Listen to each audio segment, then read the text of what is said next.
ছাব্বিশের ভোটের আগে রাজ্যে আসছে নয়া প্রকল্প।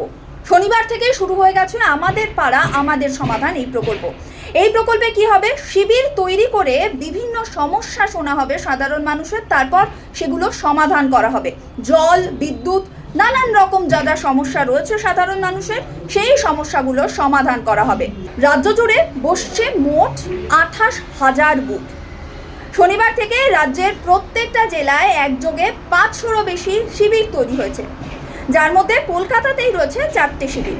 3টে বুথ নিয়ে একটা কেন্দ্র তৈরি করে সাধারণ মানুষের কাছ থেকে ছোট ছোট সমস্যা শোনা হবে এবং যে কোনো সমস্যারই সমাধানও পাওয়া যাবে এই প্রকল্প থেকে।